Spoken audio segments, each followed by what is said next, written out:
저기요, 아저씨. 애기 약값 좀 빌릴 수 있을까요? 아이가 아파서 그래요. 10,000원이면 되는데.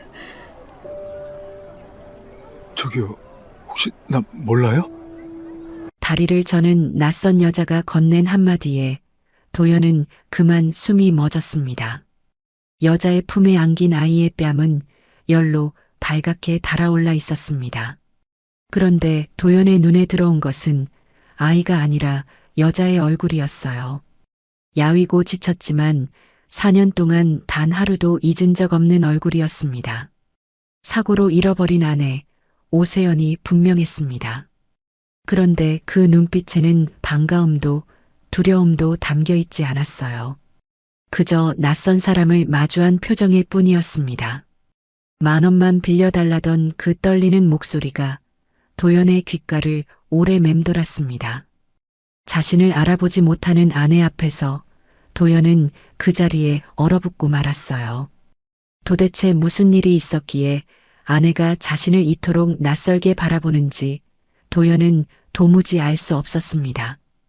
왜 다리를 절며 어린 딸의 약값을 빌리러 다녀야 했는지, 그리고 품에 안긴 저 작은 아이는 대체 누구인지, 그 모든 사연은 4년 전 어느 봄날로 거슬러 올라갑니다. 시작하기 전에 구독과 좋아요, 무료 하이프 한번 눌러주세요. 어디에서 듣고 계신지 댓글 남겨주시면 그 자리에 행운이 깃들기를 바랄게요. 새벽 5시 성북동 언덕 위 저택에는 벌써 불이 켜져 있었습니다. 한도연은 그 시각이면 어김없이 눈을 떴습니다. 4년째 몸에 밴 습관이었어요. 넓은 침실은 언제나 한쪽이 허전하게 비어 있었습니다. 도연은 협탁 위에 놓인 낡은 사진 한 장을 말없이 바라봤습니다. 사진 속 여자는 햇살처럼 환하게 웃고 있었어요. 그의 아내 오세연이었습니다. 4년 전 어느 봄날 흔적도 없이 사라진 사람이었습니다. 엄지로 사진을 천천히 쓸어보았지만 차가운 유리 감촉만이 손끝에 남았어요. 도연은 태림그룹의 회장이었습니다. 수많은 사람이 그의 말 한마디에 움직였습니다. 누가 봐도 부족할 것 하나 없는 사람이었어요. 하지만 그 화려함 뒤에 무엇이 비어 있는지는 아무도 몰랐습니다. 저녁마다 아내가 쓰던 찻잔에 홀로 차를 우렸지만 마주 앉을 사람은 없었습니다. 그날 아침 현관을 나서는데 계모 정옥분과 마주쳤어요. 이 새벽부터 또 어디를 가려고 그러니? 정옥분이 더없이 부드러운 목소리로 물었습니다. 몸도 생각해야지. 그깟 행사야 아랫사람을 보내렴. 도연은 옅게 웃으며 짧게 인사만 건넸습니다. 다녀오겠습니다, 어머니. 정옥부는 계단 위에서 그 뒷모습을 오래도록 내려다봤어요. 그 부드러운 눈매 속으로 서늘한 무언가가 스쳐 지나갔습니다.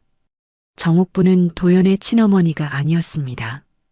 도연이 어릴 적 아버지가 새로 맞아들인 사람이었어요. 그녀에게는 도식이라는 아들이 하나 있었습니다. 도연의 배다른 동생이자 아버지의 서자였습니다. 정옥부는 오래전부터 그 아들을 회장 자리에 앉히고 싶어 했어요. 도식 또한 야심이 큰 사람이었습니다. 언제부턴가 회사 안팎으로 제 사람을 만들며 조용히 세를 넓혀가고 있었어요. 얼마 전에도 도식이 이사회 사람들과 부쩍 자주 어울린다는 보고가 있었습니다. 하지만 도연은 회사 안의 다툼 따위에는 마음을 두지 않았습니다. 그의 머릿속에는 오직 사라진 아내뿐이었으니까요. 겉으로는 도연을 아끼는 척했지만 그 속을 아는 이는 없었습니다. 그 부드러운 얼굴 뒤에 무엇이 감춰져 있는지 도연은 아직 알지 못했습니다. 4년 전 아내가 사라졌다는 소식을 들었을 때였어요. 도연은 며칠을 먹지도 자지도 못한 채 아내를 찾아 헤맸습니다. 주위에서는 이제 그만 마음을 접으라고 했습니다. 그러나 도연은 슬픔을 일로 눌렀어요. 그렇게 이를 악물고 버티다 회장의 자리에까지 오른 것이었습니다. 누군가는 그가 독해졌다고 수군거렸습니다. 하지만 그 도끼는 오직 한 사람을 향한 그리움이었어요. 문득 도연은 아내를 마지막으로 본 날을 떠올렸습니다. 해외 출장을 앞두고 현관을 나서던 아침이었습니다. 세연은 그날따라 그를 유난히 오래 배웅했어요. 무언가 할 말이 있는 듯 하더니 결국 조심히 다녀오라는 말만 남겼습니다. 그 인사가 마지막이 될 줄은 꿈에도 몰랐습니다. 출장에서 돌아왔을 때 아내는 이미 사라지고 없었어요. 그날 세연이 무슨 말을 삼켰는지 도연은 오래도록 마음에 걸렸습니다. 회장이 된 뒤에도 도연은 수색을 멈추지 않았습니다. 사설 탐정을 열어두고 전국을 뒤졌어요. 병원과 경찰서, 보호시설을 샅샅이 훑었습니다.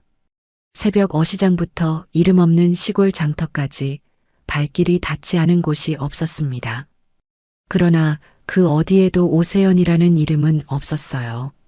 마치 세상에서 통째로 지워진 사람이었습니다.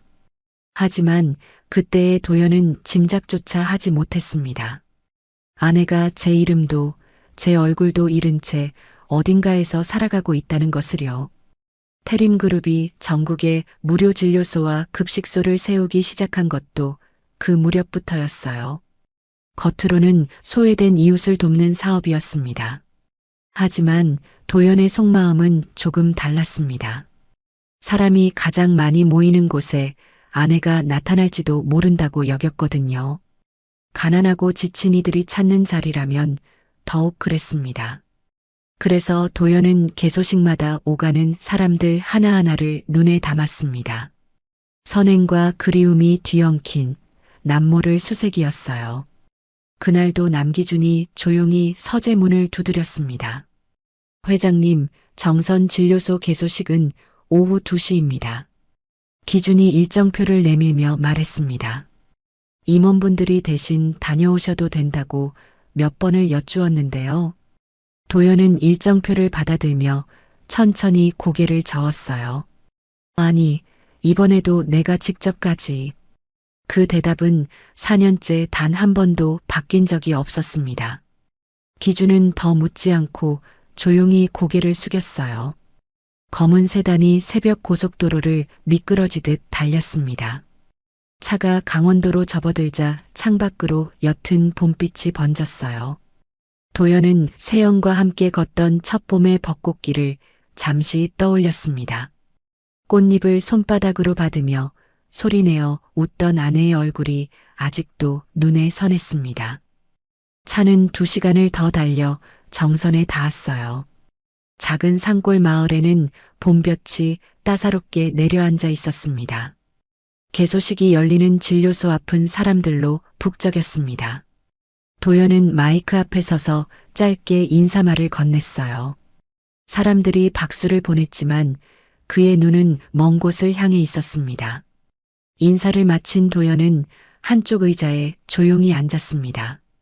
그러고는 늘 그랬듯 오가는 사람들을 하나하나 눈에 담기 시작했어요. 허름한 차림의 노인들과 아이를 안은 젊은 어머니들이 줄지어 지나갔습니다. 도연은 그 풍경을 말없이 바라봤습니다. 남기준이 따뜻한 음료를 건넸지만 도연은 손도 대지 않았어요. 이런 자리에 설 때마다 마음 한켠이 조여오곤 했습니다. 오늘도 헛걸음일지 모른다는 것을 알면서도 신락 같은 기대를 놓지 못했어요. 어쩌면 오늘은 하는 마음이 늘 그를 이 먼 길로 이끌었습니다. 바로 그때였어요. 누군가 다리를 절며 그를 향해 천천히 다가오고 있었습니다. 도연은 아직 알지 못했습니다. 그 절뚝이는 걸음이 4년의 기다림을 끝낼 사람이라는 것을. 같은 날 새벽 강원도 정선의 5일장은 벌써 부산했습니다.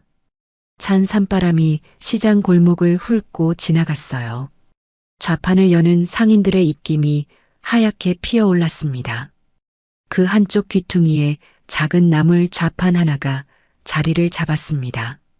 한 여자가 다리를 절며 짐을 내려놓고 있었어요. 걸음을 옮길 때마다 오른쪽 어깨가 힘겹게 기울었습니다. 여자의 이름은 순임이었습니다. 적어도 이 시장 사람들은 그렇게 알고 있었어요. 순임은 아직 30 초반의 젊은 여자였습니다. 그러나 얼굴에는 고단한 세월이 겹겹이 내려앉아 있었습니다. 볼은 햇볕에 그을렸고 손등은 거칠게 터 있었어요. 좌판 위에는 산나물과 말린 약초가 가지런히 놓였습니다. 모두 산골 광말려 할머니가 새벽마다 캐어온 것들이었습니다. 다리가 성치 못한 순임은 산을 오를 수가 없었어요. 그래서 채치는 할머니가, 장사는 순임이 맡았습니다. 두 사람은 그렇게 서로의 부족한 곳을 채우며 살아왔습니다. 사실 순임에게는 지난 4년의 기억밖에 없었어요. 그 이전의 삶은 통째로 지워져 있었습니다. 자신이 어디서 왔는지, 본래 이름이 무엇인지 알지 못했습니다. 4년 전 낯선 산골 오두막에서 눈을 뜬 것이 시작이었어요. 할머니가 순임이라는 이름을 지어주었습니다. 세상을 떠난 딸의 이름이라고 했습니다. 덕분에 순임은 그 이름으로 조용히 살아갈 수 있었어요. 기억이 없다는 것은 이따금 사무치게 서러운 일이었습니다. 순임은 밤마다 똑같은 꿈에 시달렸습니다. 거센 물소리와 새하얀 불빛이 눈앞으로 쏟아지는 꿈이었어요. 그럴 때면 온몸이 식은땀으로 젖은 채 잠에서 깼습니다. 꿈의 조각들은 자꾸만 무언가를 말하려는 듯 했습니다. 그러나 아무리 붙잡으려 해도 손가락 사이로 빠져나갔어요. 때로는 낯선 남자의 웃는 얼굴이 스치기도 했습니다. 그가 누구인지 알 수 없어 마음만 어지러울 뿐이었어요. 좌판 옆에는 작은 여자아이가 쪼그려 앉아 있었습니다. 순임의 딸 봄이었어요. 이제 겨우 3살배기였습니다. 봄이는 엄마 곁에서 마른 나물줄기를 만지작거리며 놀았습니다. 가끔 지나가는 사람을 보면 배시시 웃어 보였어요. 순임은 그런 딸을 볼 때마다 없던 힘도 솟아났습니다. 이 아이 하나가 순임에게는 세상의 전부였습니다. 가진 것 없는 삶이었지만 봄이가 있어 버틸 수 있었어요. 이따금 봄이가 다른 집 아이들을 보며 묻곤 했습니다. 엄마, 나는 왜 아빠가 없어? 그 물음에 순임은 매번 말문이 막혔습니다. 자신조차 그 답을 알지 못했으니까요. 그저 봄이를 꼭 안아주는 것이 순임이 할 수 있는 전부였습니다. 두 모녀가 사는 곳은 시장 뒤편의 낡은 단칸방이었어요. 비가 오면 천장 한 구석에서 물이 새는 방이었습니다. 그래도 순임은 그 작은 방을 정갈하게 쓸고 닦았어요. 봄이에게만큼은 부끄럽지 않은 엄마이고 싶었습니다. 장이 파하면 남은 나무를 이웃과 나누기도 했습니다. 가난했지만 마음까지 가난하게 살고 싶지는 않았어요. 누구에게도 신세를 지지 않으려 애를 썼습니다. 받은 것이 있으면 반드시 갚아야 마음이 편한 사람이었습니다. 그날은 아침부터 봄이의 몸이 심상치 않았어요. 작은 이마가 불덩이처럼 뜨거웠습니다. 밤새 열이 오르내리며 아이가 칭얼거렸습니다. 순임은 밤새 물수건을 갈며 봄이의 곁을 지켰어요. 날이 밝자 봄이의 뺨은 더 발갛게 달아올라 있었습니다. 약이라도 지어 먹여야 하는데 수중에 돈이 없었습니다. 전날 번 돈은 이미 방세와 쌀값으로 다 나간 뒤였어요. 순임의 마음이 바짝바짝 타들어갔습니다. 그때 시장 어기가 갑자기 소란해졌습니다. 큰 회사에서 무료 진료소를 연다는 소문이 돌았어요. 높은 사람들이 여럿 내려왔다는 이야기도 들렸습니다. 순임은 잠시 망설이다 봄이를 품에 안았습니다. 자존심이고 뭐고 따질 처지가 아니었어요. 아이의 열을 내리는 일이 무엇보다 급했습니다. 순임은 다리를 절며 사람들이 모인 쪽으로 걸어갔습니다. 한 걸음 한 걸음이 천근처럼 무거웠어요. 행사장 한쪽에 단정한 신사 한 사람이 앉아 있었습니다. 어딘가 기품이 흐르는 사람이었습니다. 수님은 그 앞으로 조심스럽게 다가갔어요. 그리고 떨리는 목소리로 겨우 입을 열었습니다. 저기요, 아저씨. 애기 약값 좀 빌릴 수 있을까요? 신사는 수님을 보더니 그 자리에서 얼어붙었습니다. 무슨 말을 꺼내려는 듯하다 그대로 삼켰어요. 수님은 그 눈빛이 조금 이상하다고 느꼈습니다. 아이가 아파서 그래요. 10,000원이면 되는데요. 수님이 다시 작은 목소리로 말했습니다. 신사는 한참 만에야 지갑을 꺼냈어요. 그러더니 5만원짜리 한 장을 조심스럽게 내밀었습니다. 약만 사지 말고 병원에도 꼭 데려가 보세요. 수님은 놀라 두 손을 내저었습니다. 아니에요. 이렇게 많이는 받을 수가 없어요. 그러자 신사가 그 돈을 수님의 손에 가만히 쥐어주었어요. 빌려드리는 겁니다. 나중에 갚으면 돼요. 그 말에 수님의 눈시울이 붉어졌습니다. 낯선 이의 온기가 얼어붙은 마음을 건드렸어요. 수님은 고개를 깊이 숙이며 겨우 인사를 건넸습니다. 감사합니다. 이 은혜 꼭 갚을게요. 그러고는 보미를 안고 서둘러 그 자리를 떠났습니다. 신사는 수님의 뒷모습이 사라질 때까지 바라보았어요. 수님은 그 시선을 미처 알지 못했습니다. 그날 수님은 그 돈으로 보미를 병원에 데려갔습니다. 다행히 보미의 열은 저녁 무렵 서서히 가라앉았어요. 수님은 남은 돈을 손에 꼭 쥐고 몇 번이나 세어보았습니다. 어떻게든 빨리 갚아야 한다는 생각만이 가득했습니다. 낯선 이의 그 온기가 자꾸만 마음에 걸렸어요. 살면서 그런 눈빛으로 자신을 보던 사람은 처음이었습니다. 이튿날 아침 수님이 좌판을 여는데 낯익은 그림자가 다가왔습니다. 어제 그 신사였어요. 그가 다시 수님의 좌판 앞에 조용히 걸음을 멈추었습니다. 수님은 영문을 몰라 그를 올려다보았어요. 그 만남이 무엇의 시작인지 수님은 아직 알지 못했습니다. 신사는 좌판 앞에 서서 나물과 약초를 천천히 둘러봤습니다. 그러더니 담담한 목소리로 물었어요. 여기 있는 것 전부 얼마예요? 다 사고 싶은데요. 수님은 두 눈을 동그랗게 떴습니다. 네, 전부 다요? 예, 남김없이 다요. 수님은 얼떨결에 나물과 약초를 봉투에 담기 시작했습니다. 다 합쳐봐야 몇만 원어치도 되지 않는 것들이었어요. 값을 치른 신사가 봉투를 받아들며 돌아서려 했습니다. 그때 수님이 그를 붙잡았습니다. 저 어제 빌린 돈이요. 지금 갚을게요. 수님은 품에서 꼬깃한 지폐를 꺼내 내밀었어요. 신사는 그 손을 잠시 바라보다 고개를 저었습니다. 10,000원만 받을게요. 나머지는 다음에 오면 그때 받죠. 다음에요? 예, 앞으로 종종 들를 겁니다. 그때마다 조금씩 갚으세요. 그 말대로 신사는 일주일에 2~3번씩 시장을 찾아왔습니다. 올 때마다 수님의 좌판 물건을 아낌없이 사갔어요. 결코 서두르는 법이 없었습니다. 그저 나무를 사고 몇 마디 말을 나누고 조용히 돌아갔습니다.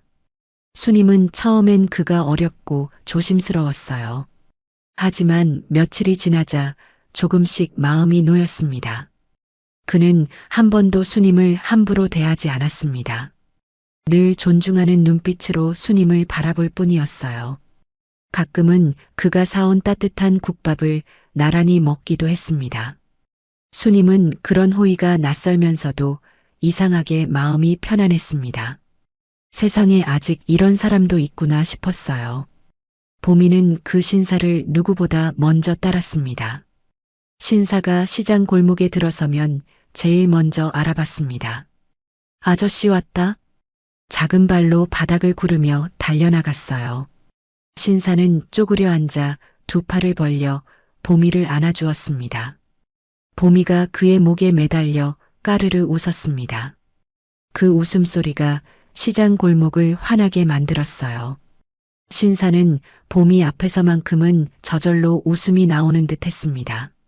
신사는 봄이를 무릎에 앉히고 눈높이를 맞추곤 했습니다. 오늘은 뭐하고 놀았어? 그렇게 물으면 봄이가 두 손을 흔들며 조잘조잘 답했어요. 그 모습을 바라보는 그의 눈빛이 이따금 가늘게 흔들렸습니다. 저 아이가 대체 누구의 딸일지 그때의 그는 아직 알지 못했습니다. 그저 봄이의 웃음이 어딘가 익숙해 가슴이 저릿할 뿐이었어요. 어느 날은 신사가 봄이에게 작은 토끼 인형을 사주었습니다.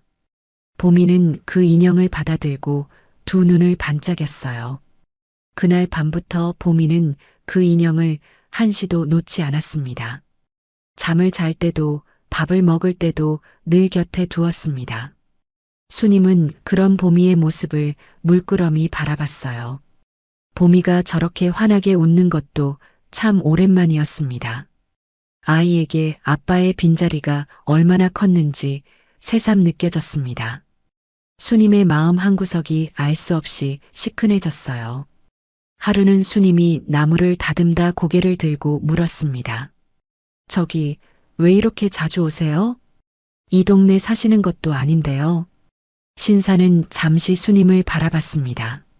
무언가 말하려다 그대로 삼켰어요. 하지만 이내 담담한 목소리로 짧게 대답했습니다. 그냥 오고 싶어서요.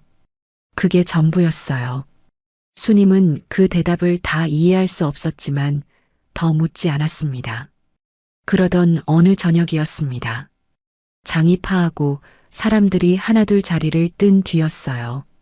신사가 조심스럽게 수님에게 다가왔습니다. 그의 표정이 여느 때와 달리 무거웠습니다. 저기, 이런 말이 좀 이상하게 들릴지도 모르지만요. 혹시 저 예전에 어디서 본 적 없으세요? 수님의 손이 멈칫했어요. 갑자기 심장이 이유 없이 세게 뛰기 시작했습니다. 신사가 품에서 낡은 사진 한 장을 꺼내려 했습니다. 그 순간 수님의 얼굴이 새파랗게 질렸어요. 알 수 없는 두려움이 온몸을 휘감았습니다. 저는 그쪽을 몰라요. 정말 처음 보는 분이에요. 수님의 목소리가 가늘게 떨렸습니다. 자꾸 이러시면 저 정말 사람을 부르겠어요. 수님은 봄이를 끌어안고 뒷걸음질 쳤어요. 그 눈빛에는 낯선 이를 향한 순수한 공포가 담겨 있었습니다. 신사는 그 자리에 그대로 굳어버렸습니다. 더는 한 발짝도 다가갈 수가 없었어요. 그는 천천히 사진을 도로 품에 넣었습니다. 미안합니다. 제가 사람을 잘못 봤나 봐요. 애써 담담한 척했지만 목소리가 떨렸어요. 수님은 봄이를 안은 채 서둘러 자리를 떠났습니다. 신사는 텅 빈 시장 골목에 홀로 오래 서 있었어요. 그날 밤 그는 쉽게 잠들지 못했습니다. 그 신사가 바로 한도연이었습니다. 눈앞에 수님이 4년 만에 되찾은 아내라는 것을 그는 알고 있었어요.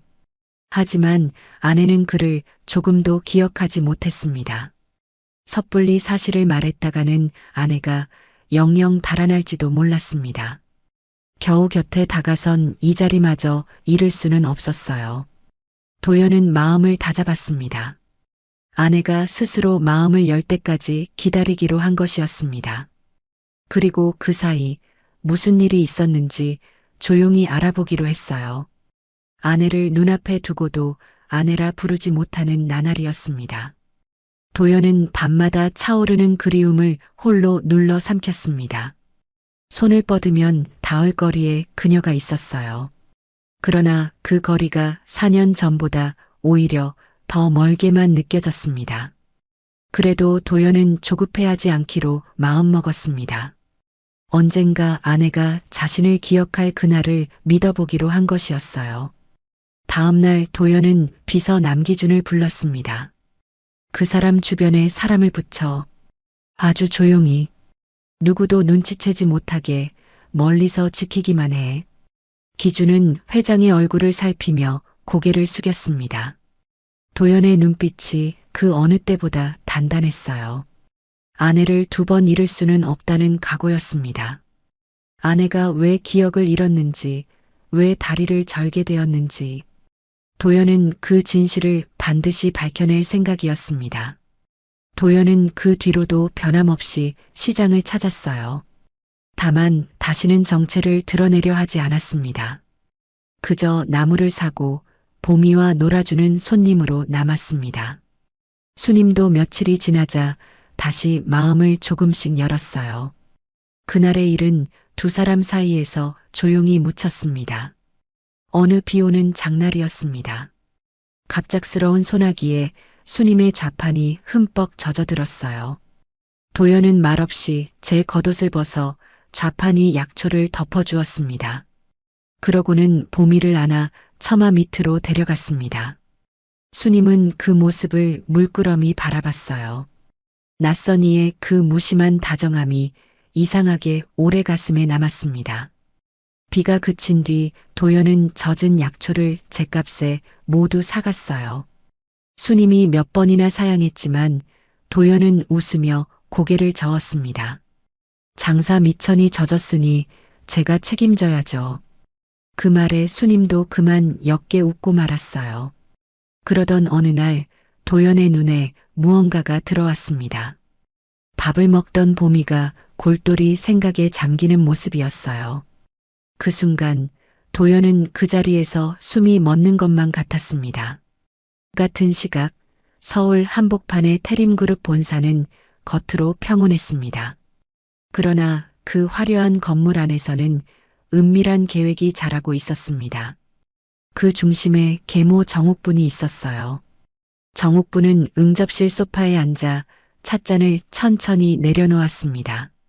창밖으로 도심의 불빛이 차갑게 반짝였습니다. 정옥분의 눈빛은 그 불빛보다 더 차가웠어요. 그녀가 이 집안에 들어온 지도 벌써 20년이 넘었습니다.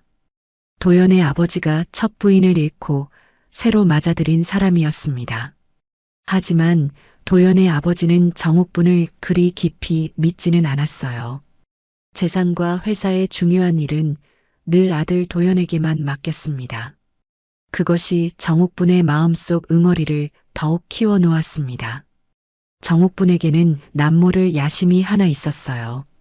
바로 제 아들 도식을 회장 자리에 앉히는 것이었습니다.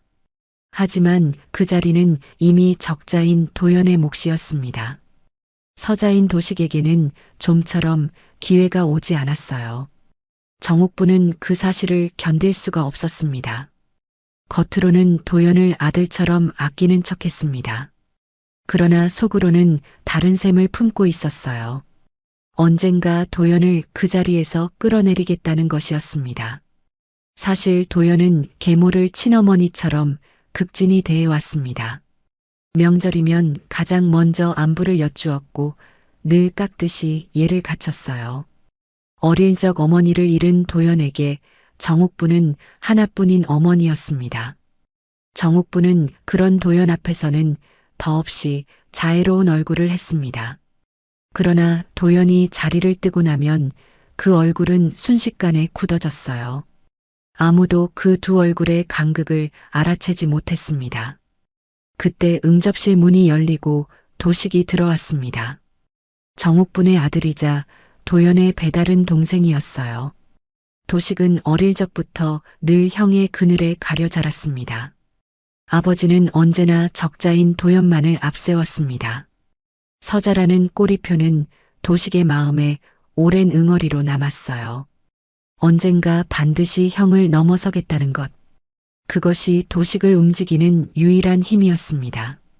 정옥분은 그런 아들의 마음을 누구보다 잘 알고 있었습니다. 도식은 소파에 몸을 기대며 넥타이를 느슨하게 풀었어요. 어머니, 요즘 형님이 좀 이상하지 않아요? 도식이 낮은 목소리로 물었습니다.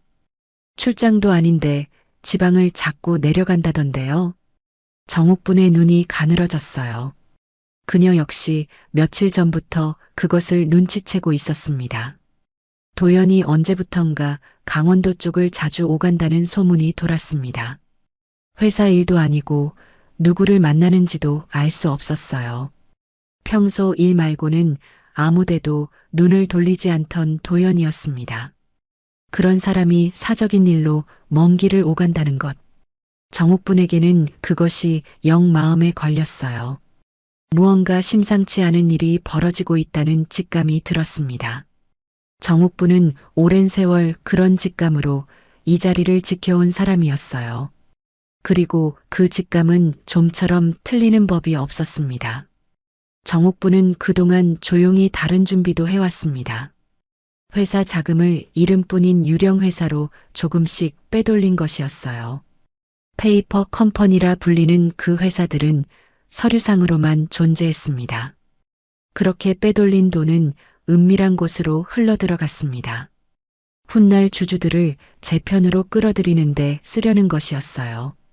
결정적인 순간에 도연을 끌어내리기 위한 실탄인 셈이었습니다. 도식은 그 돈으로 이사회 사람들을 하나둘 만나고 다녔습니다. 겉으로는 오랜 친분을 챙기는 척했지만 속셈은 따로 있었어요. 형님이 사적인 일로 회사를 소홀히 한다. 도식은 주주들에게 그런 말을 은근슬쩍 흘렸습니다. 직접적인 말은 한마디도 하지 않았습니다. 그저 의심의 씨앗을 조용히 심을 뿐이었어요. 사람들의 마음속에 작은 물음표를 하나씩 남겨두었습니다. 그것이 언젠가 큰 불씨가 되리라는 것을 도식은 알고 있었습니다. 어느 저녁 도식은 골프장에서 한 주주와 마주 앉았어요. 요즘 회장님이 통 안 보이시더군요.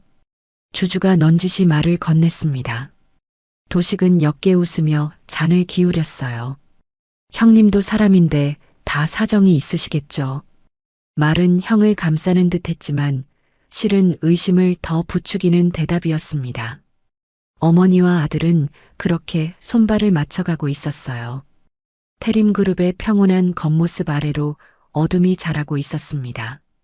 그날 밤 정옥부는 도식을 보내고 홀로 응접실에 앉았습니다. 그러고는 어디론가 조용히 전화를 걸었어요. 전화를 받은 사람은 차성태라는 자였습니다. 오래전부터 정옥분의 꾸준히를 도맡아 온 사내였습니다. 표정도 말수도 거의 없는 속을 알 수 없는 사람이었어요. 도연이 요즘 강원도를 자꾸 내려가. 정옥분의 목소리는 낮고 차가웠습니다. 왜 가는지, 누구를 만나는지 전부 알아봐. 사진으로 찍어서 가져와. 정옥분은 짧게 그 말만 남기고 전화를 끊었습니다. 차성태는 아무것도 묻지 않았어요. 그저 알겠다는 한마디만 남겼을 뿐이었습니다. 정옥분은 식은 찻잔을 손끝으로 매만졌습니다. 무언가 잘못되어 가고 있다는 예감이 들었어요. 4년 전 자신이 묻어버렸다고 믿은 어떤 일이 있었습니다. 설마 그 일이 다시 고개를 드는 것은 아닐까? 정옥분의 머릿속에 오래된 기억 하나가 스쳐 지나갔습니다. 4년 전 강원도의 어느 외딴 길이었어요. 그날의 일은 완벽하게 끝났다고 믿어왔습니다. 누구도 다시는 그 일을 들출 수 없으리라 여겼습니다. 그런데 하필 도연이 지금 그 강원도를 오가고 있었어요. 정옥부는 애써 마음을 다잡았습니다. 그저 우연일 뿐이라고 스스로를 다독였어요. 하지만 그 불안은 쉽게 가라앉지 않았습니다. 며칠 뒤 차성태가 서류 봉투 하나를 들고 나타났습니다. 정옥부는 응접실 소파에 앉아 그 봉투를 받아들었어요. 봉투는 아직 봉해진 채였습니다. 그 안에 무엇이 담겨 있는지 정옥부는 알지 못했어요. 그러나 그 사진 몇 장이 잠들어 있던 모든 것을 깨우려 하고 있었습니다. 정옥부는 천천히 봉투를 열기 시작했어요. 그 손끝이 이유 없이 조금 떨렸습니다. 그날 밤 태림그룹의 어둠은 더 깊어지고 있었습니다. 그 무렵 도연은 변함없이 시장을 찾았습니다. 수님도 이제는 그를 제법 편하게 대하게 되었습니다. 보미는 도연이 오는 날이면 아침부터 골목 어귀를 내다봤어요. 세 사람 사이에는 어느새 작은 정이 쌓여가고 있었습니다. 그러던 어느 날이었습니다. 그날은 마침 보미의 생일이었어요. 신사가 시장에 들어서자 보미가 여느 때보다 더 신이 나서 달려나왔습니다. 아저씨, 오늘 내 생일이에요. 두 보리 발그레에서는 큰 소리로 외쳤어요. 신사는 잠시 그 자리에 멈춰 섰습니다. 그러고는 이내 환하게 웃으며 무릎을 굽혔습니다. 그래, 그럼 아저씨가 맛있는 거 사줘야겠네.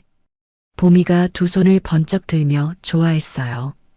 보미는 신사의 손을 잡고 근처 백반집으로 이끌었습니다. 수님도 얼떨결에 앞치마를 두른 채 따라 나섰습니다. 세 사람이 나란히 한 상에 앉은 것은 그날이 처음이었어요.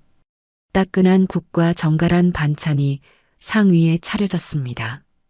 보미는 숟가락을 들자마자 밥그릇 안을 살피기 시작했습니다.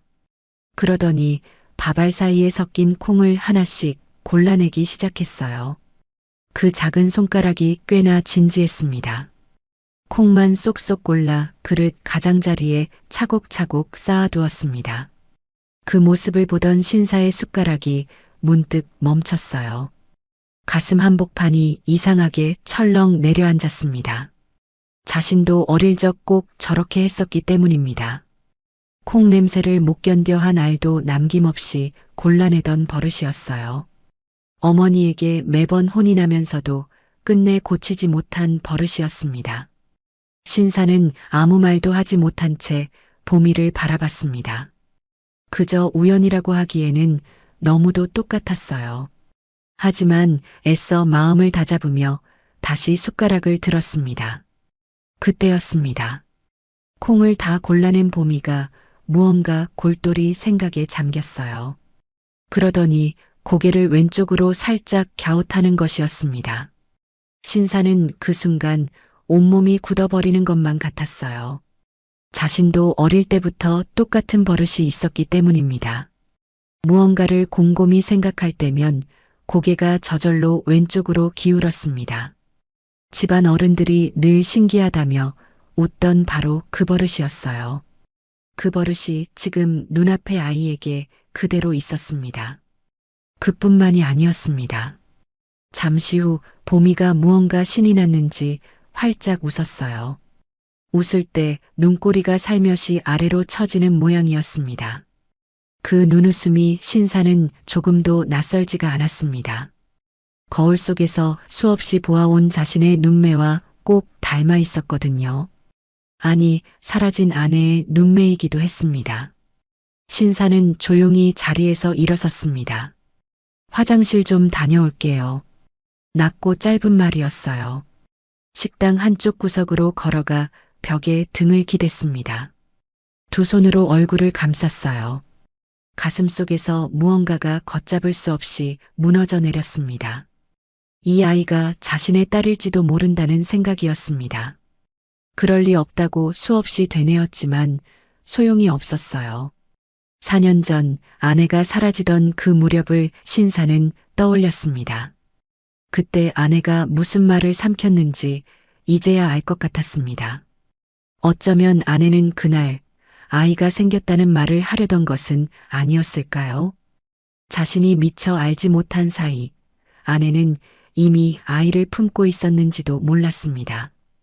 보미의 나이를 손가락으로 가만히 헤아려 보았습니다. 4년 전 그 봄에서 시작된 셈이 정확히 맞아떨어졌어요. 그 순간 도연의 머릿속에 아내의 마지막 모습이 또렷이 떠올랐습니다. 현관에서 무언가 말하려다 끝내 삼키던 그 얼굴이었어요. 아내는 분명 이 아이의 존재를 알리려 했던 것이었습니다.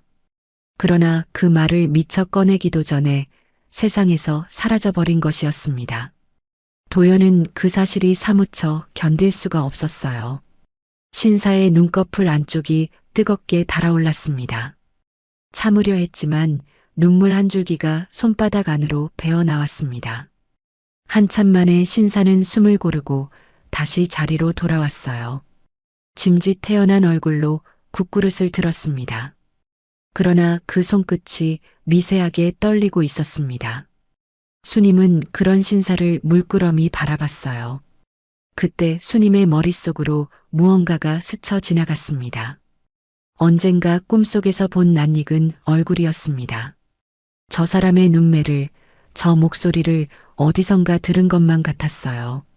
하지만 그 느낌은 붙잡으려 하기도 전에 흩어져 버렸습니다. 수님은 저도 모르게 가슴에 손을 얹었습니다. 이유도 없이 마음이 먹먹해졌어요. 어디 편찮으세요? 안색이 안 좋으신데. 수님이 조심스럽게 물었습니다. 신사는 옅게 웃으며 고개를 저었습니다. 아니에요. 보미가 밥 먹는 모습이 하도 예뻐서요. 그 말에 보미가 배시시 웃었어요. 세 사람의 밥상 위로 따뜻한 김이 조용히 피어올랐습니다. 밥을 다 먹은 뒤 도연은 보미에게 작은 생일 케이크를 사주었습니다. 보미는 난생 처음 받아보는 케이크에 두 눈이 휘둥그레졌어요. 초에 불을 붙이자 보미가 두 손을 모으고 눈을 꼭 감았습니다. 우리 엄마 다리 안 아프게 해주세요. 그 여린 소원에 수님의 눈시울이 붉어졌습니다. 도연도 슬쩍 고개를 돌려 애써 눈물을 감췄어요. 그날 밤 도연은 남기준에게 조용히 전화를 걸었습니다. 부탁이 하나 있어. 아주 조심스럽게 해야 하는 일이야. 낮에 보미가 쓰던 작은 숟가락을 도연은 몰래 챙겨두었어요. 아이의 머리카락 몇 올도 함께였습니다. 이걸로 유전자 검사를 의뢰해줘. 내 것과 대조해서. 남기준은 잠시 말이 없었어요. 그러고는 조용히 알겠다는 한마디만 남겼습니다. 도연은 전화를 끊고 창밖의 어둠을 오래 바라봤습니다. 만약 보미가 정말 자신의 딸이라면, 그렇다면 아내는 4년 동안 홀로 아이를 낳아 키운 것이었어요. 기억도 이름도 없이 다리를 절며 그 험한 세월을 견뎌온 것이었습니다. 생각만으로도 가슴이 미어졌습니다. 하지만 아직은 아무것도 확실하지 않았어요. 결과가 나오기까지는 열흘을 기다려야 했습니다. 도연에게 그 열흘은 4년만큼이나 길게 느껴질 참이었습니다. 그 열흘 동안에도 도연은 하루가 멀다 하고 시장을 찾았어요. 보미를 안고 놀아주면서도 마음 한편은 늘 조마조마했습니다. 행여 제 표정에 속마음이 드러날까봐 애를 썼어요. 수님 앞에서는 더욱 태연한 척했습니다.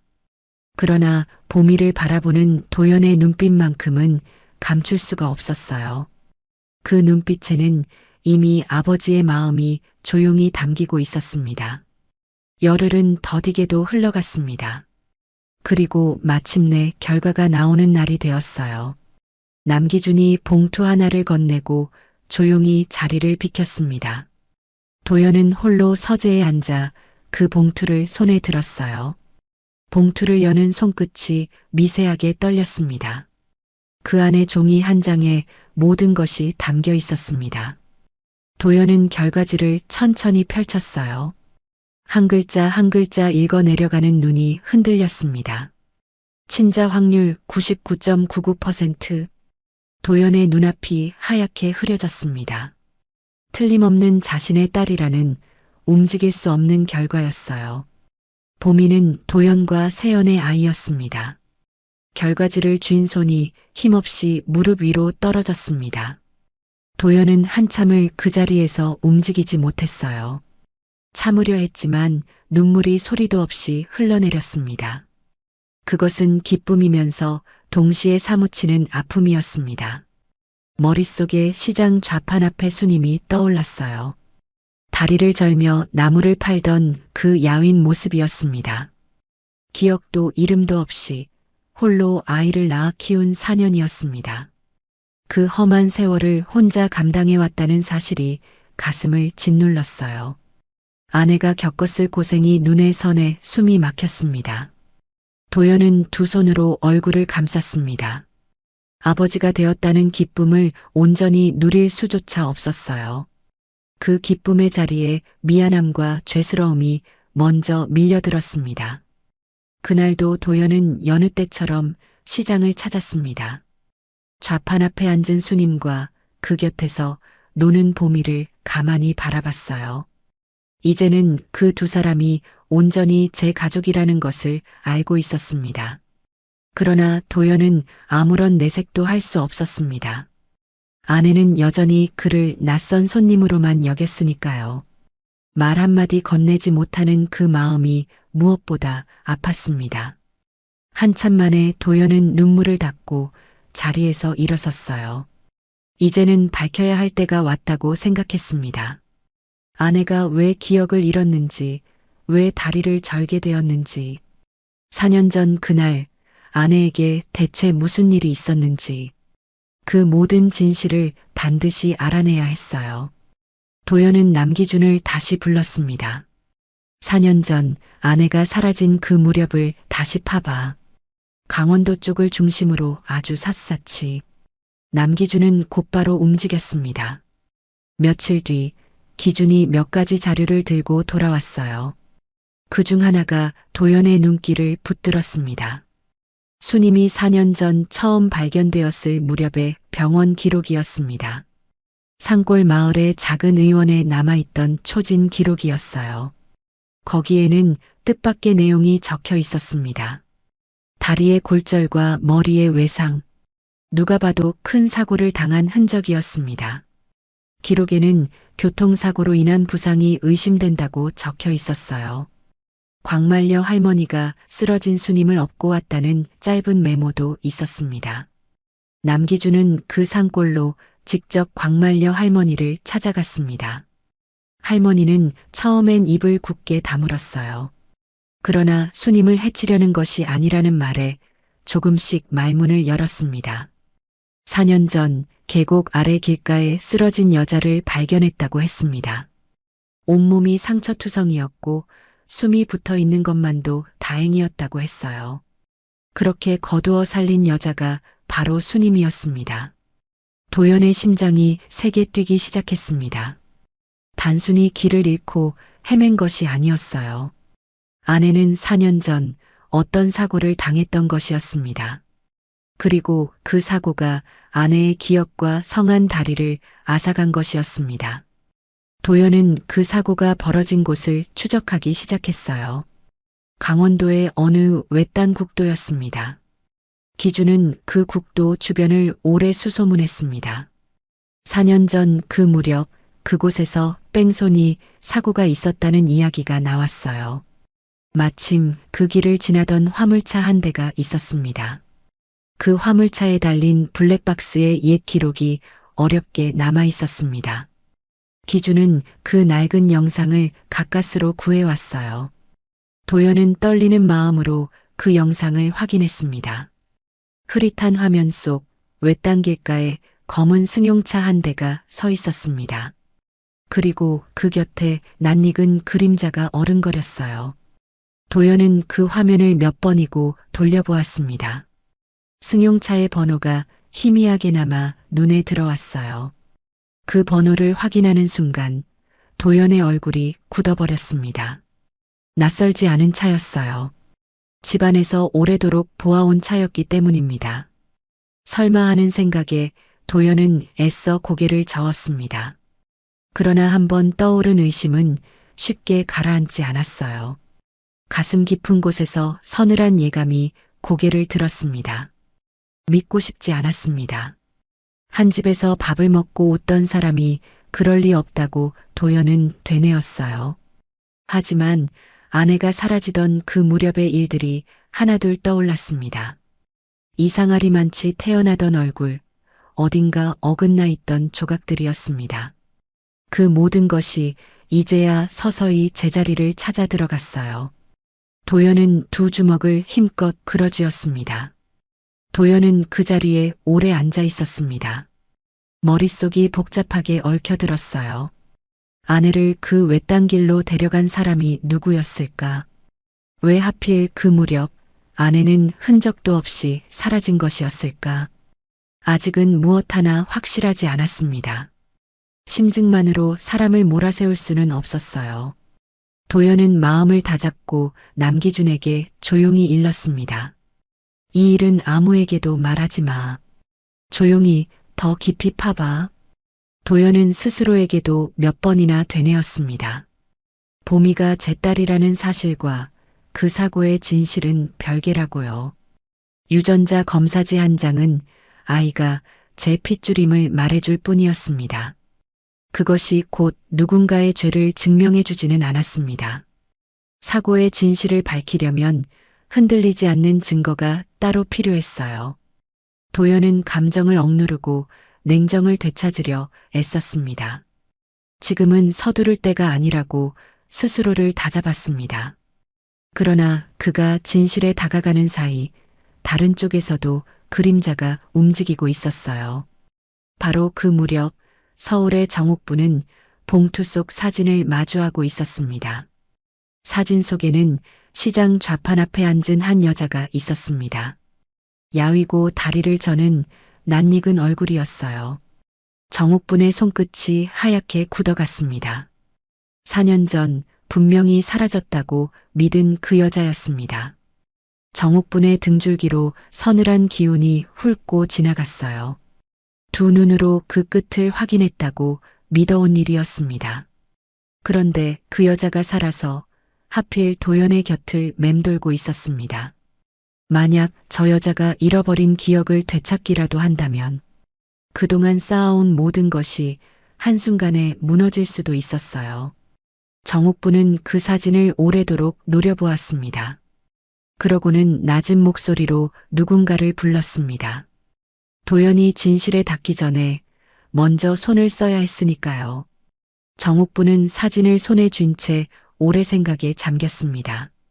서둘러 일을 벌였다가는 오히려 도연을 자극할 수 있었습니다. 정옥부는 그렇게 어리석은 사람이 아니었어요. 먼저 조용히 아무도 모르게 그 여자를 치워야 했습니다. 소란 없이 흔적도 남기지 않는 것이 상책이었습니다. 정옥부는 차성태를 다시 불렀어요. 그 여자한테 접근해. 돈을 주고 조용히 떠나게 만들어. 차성태는 짧게 고개를 숙이고 물러갔습니다. 며칠 뒤 차성태가 시장의 수님을 찾아왔습니다. 그는 낯선 얼굴로 수님에게 봉투 하나를 내밀었어요. 제법 두툼한 돈 봉투였습니다. 이 돈을 줄 테니 보미를 데리고 멀리 떠나주시오. 수님은 영문을 몰라 글을 올려다봤습니다. 이런 돈을 왜 저한테 주시는 거예요?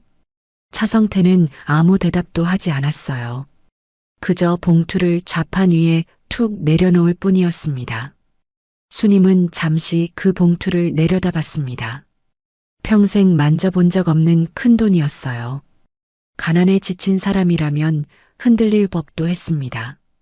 하지만 수님은 천천히 그 봉투를 도로 밀어냈습니다. 이유도 모르는 돈은 받을 수 없어요. 저는 이렇게 살아도 부끄럽지 않게 살고 있습니다. 수님의 목소리는 떨렸지만 단단했어요.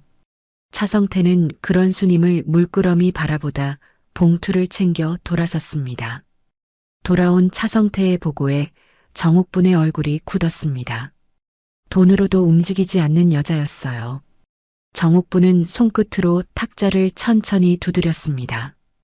회유가 통하지 않는다면 다른 방법을 써야 했습니다. 정옥분에게는 또 다른 수도 있었어요. 그 여자를 정신이 온전치 못한 사람으로 몰아붙이는 것이었습니다. 그렇게 소문을 내어 조용한 시설에 가두려는 속셈이었습니다. 차성태를 시켜 은근슬쩍 그런 말을 흘려보았어요. 그러나 시장 사람들은 수님을 누구보다 잘 알고 있었습니다. 성실하고 다부진 그 여자를 아무도 미친 사람으로 보지 않았습니다. 게다가 광말녀 할머니가 수님을 극진히 감싸고 돌았어요. 결국 그 수마저도 아무 소용이 없었습니다. 정옥부는 잠시 눈을 감았어요. 4년 전 그 여자를 처음 치우려 했던 그날이 떠올랐습니다. 그때도 완벽하다고 믿었지만 결국 이렇게 되살아나 있었습니다. 이번에는 결코 실수하지 않겠다고 정옥부는 다짐했어요. 한참 뒤 정옥분이 낮고 느린 목소리로 입을 열었습니다. 이번엔 확실하게 해. 2번 다시 살아 돌아오지 못하게. 차성태는 표정 하나 바꾸지 않고 고개를 숙였습니다. 더 이상 아무 말도 필요하지 않았어요. 정옥부는 창밖의 어둠을 오래도록 바라봤습니다. 자신의 손을 더럽히지 않고도 모든 것을 끝낼 수 있다고 믿었습니다. 그 서늘한 확신이 정옥분의 얼굴에 잠시 스쳐 지나갔어요. 한편 도식은 도식대로 바쁘게 움직이고 있었습니다. 어머니가 빼돌려둔 자금이 주주들 사이로 조용히 흘러들어갔습니다. 겉으로는 오래된 인연을 챙기는 돈처럼 보였어요. 그러나 그 돈에는 분명한 목적이 담겨 있었습니다. 결정적인 순간에 도연의 편에서 등을 돌리라는 무언의 약속이었습니다. 도식은 임시 주주총회를 10명분을 차근차근 쌓아갔어요. 회장이 사적인 일로 회사를 소홀히 한다는 소문이 힘을 얻었습니다. 형을 끌어내릴 그물이 서서히 좁혀지고 있었습니다. 그 모든 어둠을 수님은 조금도 알지 못했어요. 그저 하루하루를 정직하게 살아갈 뿐이었습니다. 도연이 시장을 찾는 날이면 그와 나누는 짧은 대화가 낙이 되었어요. 보미는 여전히 도연을 아빠처럼 따랐습니다. 수님의 마음에도 낯선 온기가 조금씩 스며들고 있었습니다. 가끔은 그 신사가 왜 이토록 자신을 챙기는지 궁금하기도 했어요. 그러나 물어볼 용기는 나지 않았습니다. 그 온기가 사라질까 두려웠기 때문입니다. 도연은 그 사이에도 남기준을 통해 수님의 곁을 은밀히 지키고 있었어요. 멀리서나마 사람을 두어 수님에게 위험이 없는지 살폈습니다.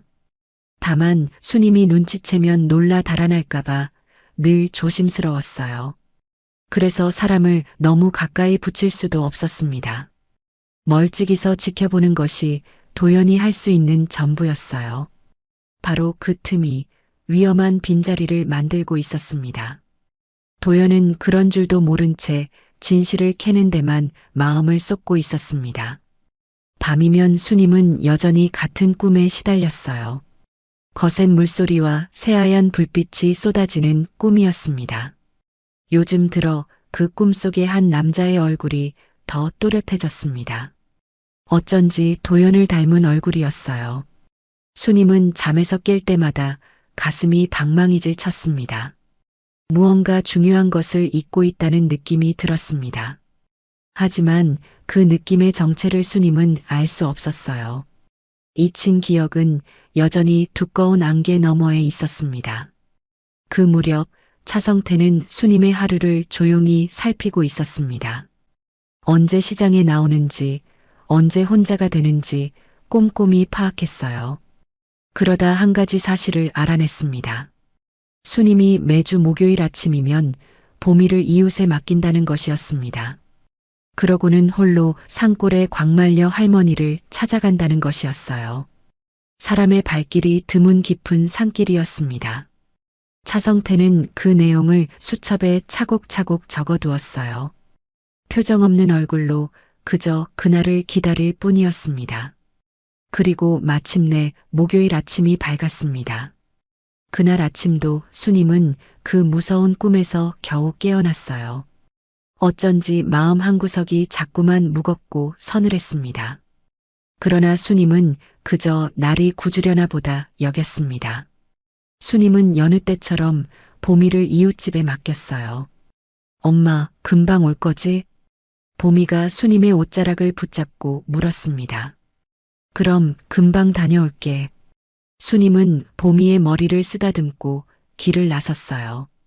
다리를 절며 홀로 산길을 오르는 그 뒷모습은 여느 때와 다르지 않았습니다. 산길은 처음엔 완만했지만 오를수록 점점 가팔라졌어요. 새소리 하나, 바람소리 하나만 들리는 고요한 길이었습니다. 수님은 아무것도 눈치채지 못한 채 익숙한 걸음을 옮겼어요. 광말려 할머니가 끓여줄 따뜻한 약초차를 떠올리며 발걸음을 옮겼습니다. 그러나 그 뒤로 표정 없는 그림자 하나가 조용히 따라붙고 있었습니다. 이야기는 4년 전 그 봄으로 거슬러 올라갑니다. 도연과 세연이 부부의 연을 맺던 무렵이었습니다. 두 사람의 결혼은 크고 화려한 자리가 아니었어요. 처음에는 집안의 반대가 몹시 심했습니다. 재벌가의 후계자가 평범한 집안의 처녀와 맺어진다는 것. 쉽게 받아들여지는 일이 아니었습니다. 그러나 도연은 조금도 흔들리지 않았어요. 세연 곁이라면 무엇이든 감수하겠다는 마음뿐이었습니다. 결국 집안에서도 두 사람을 인정할 수밖에 없었어요. 그만큼 두 사람은 서로를 깊이 사랑했기 때문입니다. 넘치는 하객도 화려한 예식장도 없었습니다. 그러나 세연은 그날 누구보다 환하게 웃었어요. 도연도 그 곁에서 쑥스러운 듯 웃고 있었습니다. 그 어색한 웃음이 오히려 더 진심처럼 느껴졌습니다. 두 사람에게는 그 무렵이 가장 행복한 시간이었어요. 세상 무엇도 그 행복을 앗아갈 수 없을 것만 같았습니다. 도연은 퇴근길이면 세연이 좋아하는 꽃을 사들고 왔어요. 세연은 서툰 솜씨로도 정성껏 밥상을 차렸습니다. 두 사람은 마주 앉아 소소한 하루를 나누며 웃었습니다. 가진 것이 대단해서가 아니었어요. 그저 곁에 서로가 있다는 것만으로 충분한 날들이었습니다. 그러던 어느 저녁이었습니다. 세연은 욕실 바닥에 앉아 손에 든 것을 한참 들여다봤어요. 작은 임신 테스트기였습니다. 선명한 두 줄이 나란히 떠 있었습니다. 세연은 한동안 아무 말도 하지 못했어요. 그러다 입가에 천천히 웃음이 번졌습니다. 웃음인지 눈물인지 모를 것이 두 눈에 차올랐어요. 두 손이 저절로 아직 납작한 아랫배를 감쌌습니다. 세연은 이 기쁜 소식을 도연에게 직접 전하고 싶었습니다. 마침 도연은 긴 해외 출장을 앞두고 있었어요. 돌아오는 날 깜짝 놀랄 그의 얼굴을 상상하면 웃음이 났습니다. 그래서 세연은 며칠만 이 비밀을 품고 있기로 했습니다. 출장을 떠나던 아침 세연은 몇 번이나 말을 꺼내려 했어요. 그러나 번번이 입안에서 그 말을 삼키고 말았습니다. 그저 조심히 다녀오라며 남편을 오래 배웅했을 뿐이었어요. 그것이 두 사람의 마지막 인사가 될 줄은 아무도 몰랐습니다. 도연이 떠난 지 나흘째 되던 날이었습니다. 뜻밖에도 시어머니 정옥분이 먼저 세연에게 전화를 걸어왔어요. 얘야, 오늘 시간 되면 바람이나 쐬러 가자꾸나. 목소리는 더없이 부드러웠습니다. 세연은 잠시 망설였지만 시어머니의 청을 거절하기 어려웠습니다. 그렇게 세연은 가벼운 마음으로 옷을 걸치고 나섰어요. 정옥분의 차는 서울을 벗어나 한참을 달렸습니다. 차는 어느새 강원도의 깊은 산길로 접어들고 있었습니다. 뒷좌석에는 낯선 사내 하나가 말없이 앉아 있었어요. 정옥분은 그를 안전을 위해 따라온 사람이라 소개했습니다. 바로 차성태였습니다. 세연은 어쩐지 마음 한구석이 서늘했지만 애써 넘겼어요. 차는 인적이 드문 외딴 국도에 이르러 잠시 멈춰 섰습니다. 잠깐 내려서 경치 좀 보자꾸나. 정옥분이 부드럽게 말했어요. 세연은 영문도 모른 채 차에서 내렸습니다. 바로 그 순간 정옥분의 얼굴에서 웃음이 사라졌습니다. 부드럽던 목소리도 순식간에 차갑게 식었어요. 미안하구나. 내가 사라져야 우리 도식이가 그 자리에 오른단다. 세연이 그 말뜻을 미처 헤아리기도 전이었습니다. 저만치 어둠 속에서 헤드라이트 불빛이 무섭게 다가왔습니다. 차성태가 몰던 또 다른 차였어요. 피할 새도 없이 세연의 몸이 그 불빛에 부딪혀 튕겨나갔습니다. 세상이 새하얗게 뒤집히며 세연은 길 아래로 굴러떨어졌습니다. 정옥분은 난간 아래를 차갑게 내려다봤어요. 세연의 몸은 비탈 아래 어둠 속으로 사라지고 없었습니다. 차성태가 다가와 낮게 말했습니다. 확인은 하셨습니까? 정옥분은 잠시 아래를 보다가 천천히 몸을 돌렸어요. 이만하면 됐다. 살아남을 리가 없어. 두 사람은 그대로 산길을 내려갔습니다. 그날 세연은 그렇게 세상에서 지워진 사람이 되었습니다. 그러나 세연은 죽지 않았어요. 비탈을 굴러떨어진 몸이 길가 수풀의 가까스로 걸렸습니다. 다리 하나가 부러지고 머리에서는 피가 흘렀습니다. 의식이 가물가물한 채 세연은 뱃속의 아이만을 생각했어요. 그 밤 약초를 캐러 나선 광말려 할머니가 그 길을 지났습니다. 숲을 사이에 쓰러진 여자를 발견하고 할머니는 달려갔습니다. 아이고, 이게 누구야? 이를 어째? 할머니는 세연을 들쳐 업고 제 오두막으로 데려갔어요. 할머니는 밤새 세연의 곁을 지켰습니다. 부러진 다리를 손수 맞추고 약초를 찧어 상처에 붙였습니다. 그러나 산골 오두막에는 변변한 의술이 없었어요. 어긋나게 붙은 다리는 끝내 성하게 돌아오지 못했습니다. 며칠 뒤 세연은 겨우 눈을 떴습니다. 그러나 자신이 누구인지 어디서 왔는지 아무것도 기억하지 못했어요. 머리를 다친 충격에 지난 삶이 통째로 지워진 것이었습니다. 다행히 뱃속의 아이만은 기적처럼 무사했습니다. 할머니가 조심스럽게 이름을 물었어요. 세연은 입을 열었다가 그대로 다물었습니다. 한참 만에야 힘없이 고개를 저었어요. 모르겠어요. 아무것도 기억이 안 나요. 그 목소리에는 두려움이 가득 배어 있었습니다. 할머니는 그런 세연을 오래 바라보다 손을 꼭 잡아주었습니다. 괜찮다. 이렇게 살아있으니 그걸로 됐다. 할머니는 그런 세연에게 이름을 하나 지어주었어요. 먼저 세상을 떠난 제 딸의 이름, 순임이었습니다. 그 이름 덕분에 세연은 조용히 살아갈 수 있었습니다. 얼마 뒤 세연은 그 오두막에서 딸 보미를 낳았어요. 기억도 이름도 잃은 채였지만 이 아이만은 지켜야 한다는 것. 그 하나만은 세연도 분명히 알 수 있었습니다. 그렇게 모녀의 고단한 사년이 시작되었습니다. 세연은 할머니에게서 약초 다루는 법을 배웠어요. 성치 않은 다리로도 보미를 등에 업고 시장에 나가 나무를 팔았습니다. 비가 오는 날이면 처마 밑에서 보미를 꼭 안고 밤을 지새웠습니다. 그래도 보미 앞에서만큼은 늘 웃어 보였어요. 첫 겨울은 유난히 혹독했습니다. 오두막의 문틈으로 찬바람이 사정없이 스며들었습니다. 광말려 할머니는 제 이불을 벗어 세연과 보미에게 덮어주었어요. 그러고는 밤새 아궁이에 불을 지폈습니다. 피 한 방울 섞이지 않은 사이였어요. 그런데도 할머니는 두 사람을 제 식구로 품어주었습니다. 그 겨울 오두막의 작은 옹기가 세 사람을 살렸습니다. 세연은 그 옹기 덕분에 모진 겨울을 견딜 수 있었어요. 보미가 처음으로 걸음마를 뗀 것도 그 오두막에서였습니다. 할머니는 아이의 첫걸음을 보며 제 손주라도 본양 기뻐했습니다. 세연은 그런 할머니의 은혜를 평생 잊지 못했어요. 언젠가 꼭 갚겠다고 세연은 마음속으로 다짐했습니다.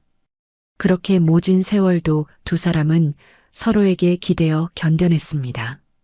한편 출장에서 돌아온 도연은 아내의 실종 앞에 무너지고 있었어요. 정옥부는 그런 도연 앞에서 거짓 눈물을 흘렸습니다. 바람 쐬고 오겠다더니 그 뒤로 연락이 없구나. 그러나 그 눈빛 깊은 곳에는 다른 것이 숨어 있었어요. 도연은 그것을 미처 알아채지 못했습니다. 그렇게 4년이 흐른 것이었어요. 그리고 이제 잊힌 진실이 다시 눈을 뜨려 하고 있었습니다.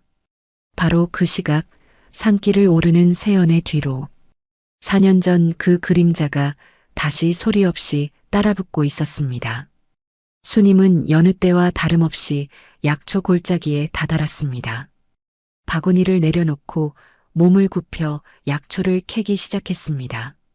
손이 익숙하게 움직였어요. 주인은 새소리 하나 없이 고요했습니다.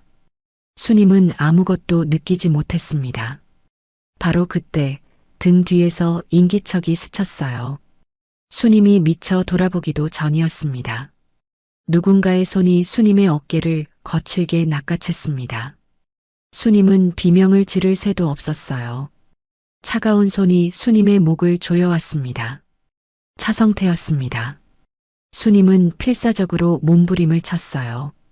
그러나 성치 않은 다리로는 당해낼 수가 없었습니다. 차성태는 기절한 수님을 산 깊은 쪽으로 끌기 시작했습니다. 발 아래로 아득한 계곡이 내려다 보이는 낭떠러지 방향이었어요.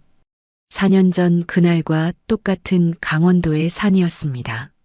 수님은 흐릿한 의식 속에서도 필사적으로 저항했습니다. 그러나 사내의 힘은 완강했어요. 발버둥 칠수록 성치 않은 다리가 더욱 말을 듣지 않았습니다. 차성태는 아무런 감정도 없이 수님을 끌고 갔습니다. 그저 시킨 일을 해치우는 무표정한 얼굴이었어요. 수님의 신발 한 짝이 흙바닥에 힘없이 벗겨졌습니다. 한편 그 시각 도연은 시장에 도착해 있었습니다. 그러나 수님의 좌판은 텅 비어 있었어요. 이웃 상인이 고개를 갸웃하며 말했습니다. 오늘 산에 약초 캐러 간다더니 올 때가 지났는데 안 오네요. 도연의 발이 그 자리에서 굳었습니다. 때마침 수님 곁을 살피던 사람에게서도 연락이 끊긴 참이었어요. 등줄기로 서늘한 기운이 훑고 지나갔습니다. 단순히 늦는 것이 아닐지도 모른다는 예감이 온몸을 휘감았습니다. 도연은 곧바로 경호원들에게 다급히 지시를 내렸어요. 그리고 자신도 산 입구를 향해 내달렸습니다. 정장 구두가 흙길을 사정없이 밟았습니다. 숨이 턱까지 차올랐지만 걸음을 늦추지 않았어요. 제발 늦지 않기를 도연은 속으로 빌고 또 빌었습니다. 4년 전처럼 아내를 또 잃을 수는 없었습니다. 산길은 가파르고 험했어요. 그러나 도연의 머릿속에는 오직 세연뿐이었습니다. 차성태는 기절한 수님을 낭떠러지 끝으로 끌어당겼습니다. 그러다 잠시 멈춰 아래를 내려다봤어요. 그때 수님이 희미하게 정신을 차리기 시작했습니다. 차가운 바람이 뺨을 스치자 눈꺼풀이 파르르 떨렸습니다. 바로 그 순간 수님의 눈앞으로 무언가가 번쩍 스쳤어요. 4년 전 자신을 덮치던 새하얀 헤드라이트 불빛이었습니다. 거센 물소리와 함께 온몸이 허공에 떠오르던 그 감각이었습니다. 잊고 있던 그날의 공포가 한꺼번에 밀려들었어요. 수님은 저도 모르게 몸부림을 치며 눈을 떴습니다. 낭떠러지 끝에 자신이 걸쳐져 있었습니다. 안 돼. 바로 그때 저 아래에서 도연의 외침이 들려왔어요. 도연이 마지막 힘을 다해 비탈을 뛰어오르고 있었습니다. 차성태가 흠칫 놀라 몸을 돌리는 찰나였습니다. 도연이 그대로 몸을 날려 차성태를 덮쳤어요. 두 사람이 뒤엉켜 흙바닥을 굴렀습니다. 그 서슬에 낭떠러지 끝에 걸쳐 있던 수님의 몸이 미끄러졌습니다. 세연아. 도연이 찢어질 듯 소리치며 손을 뻗었어요. 가까스로 수님의 팔을 붙잡았지만 몸이 딸려갔습니다. 그때 뒤따라 오른 경호원들이 사방에서 달려들었습니다. 차성태는 그 자리에서 제압당하고 말았어요. 경호원들이 힘을 합쳐 수님을 끌어올렸습니다. 수님의 팔과 다리에는 새로 긁힌 상처가 가득했습니다. 도연은 무릎을 꿇고 쓰러진 수님을 두 팔로 받아 안았어요. 수님의 몸은 차갑고 창백했습니다. 세연아, 정신 차려. 제발. 도연의 목소리가 사정없이 떨렸어요. 그 순간 수님의 눈꺼풀이 천천히 열렸습니다. 초점 없던 눈이 도연의 얼굴에 가만히 머물렀습니다.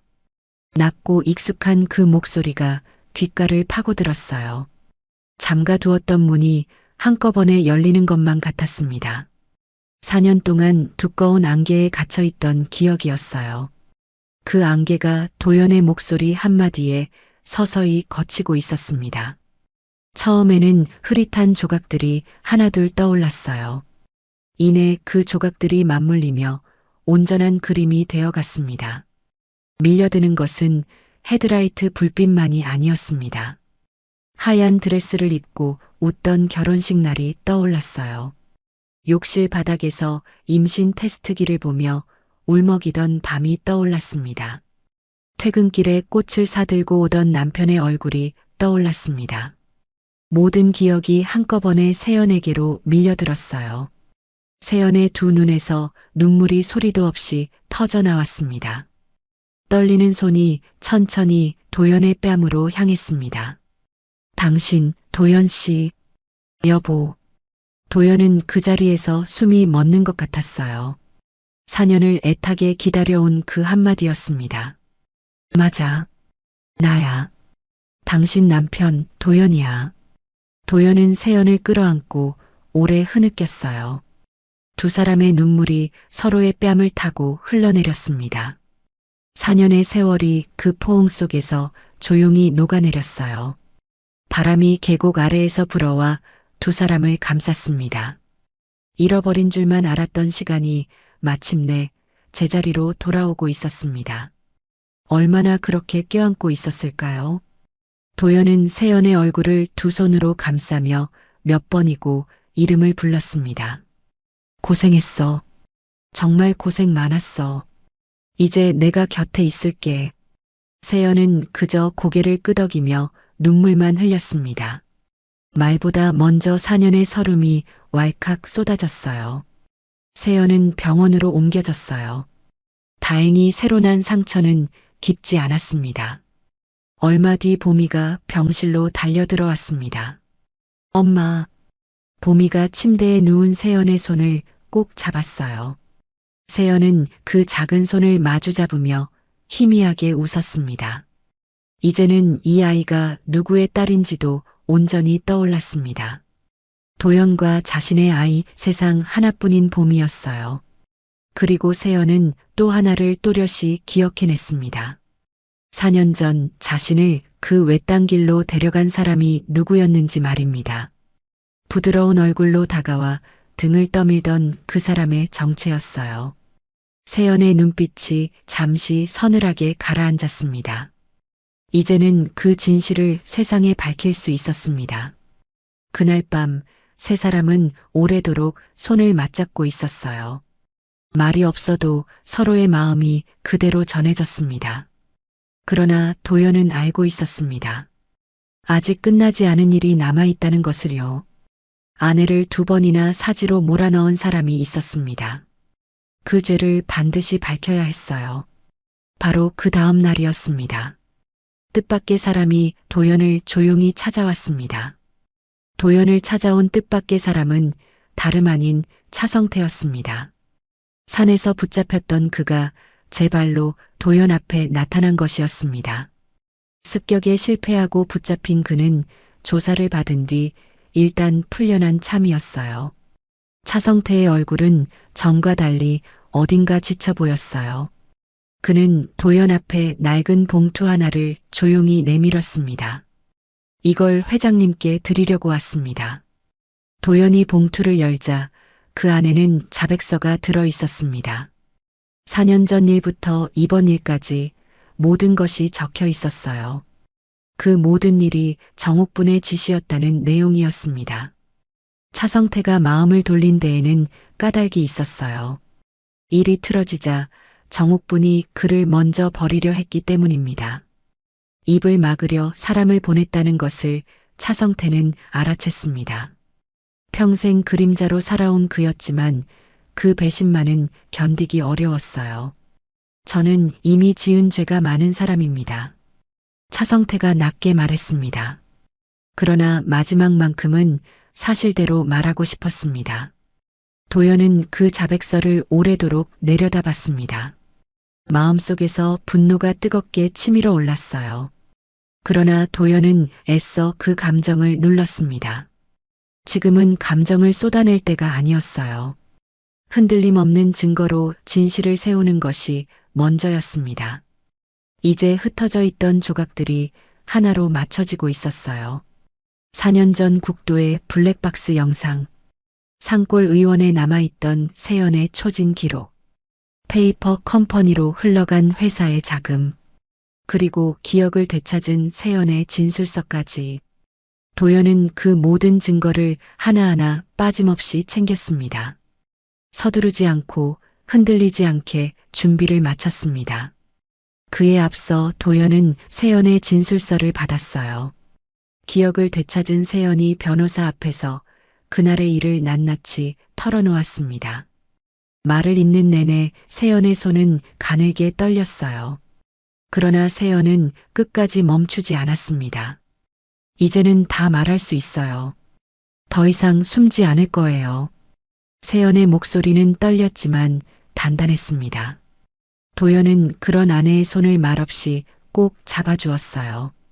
그런 다음 조용히 수사기관에 모든 것을 넘겼습니다. 바로 그 무렵 정옥분이 소집한 임시 주주총회가 열렸습니다. 표면적인 안건은 단 하나였어요. 바로 한도연 회장의 해임이었습니다. 정옥분은 도연이 사적인 일로 회사를 소홀히 했다는 명분을 내세웠습니다.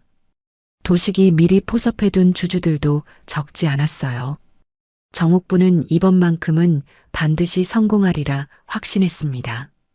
총회장에 들어서는 그녀의 걸음은 여유로웠습니다. 이미 이긴 사람처럼 보였어요. 총회장은 주주들로 가득 찼습니다. 정옥분이 단상 위에 올라 마이크를 잡았습니다. 그 눈빛에는 자신감이 넘쳤어요. 안건을 꺼내려는 바로 그 순간이었습니다. 도연이 자리에서 천천히 일어섰습니다. 먼저 제가 드릴 말씀이 있습니다. 정옥분의 눈빛이 흔들렸어요. 그러나 애써 태연한 표정을 유지했습니다. 도연은 이 순간을 위해 오래도록 준비해 온 것이었어요. 아내의 억울함을 반드시 세상 앞에 밝히겠다는 마음이었습니다. 도연이 조용히 손짓하자 총회장 앞쪽 화면이 켜졌어요. 첫 번째 자료가 화면에 떠올랐습니다.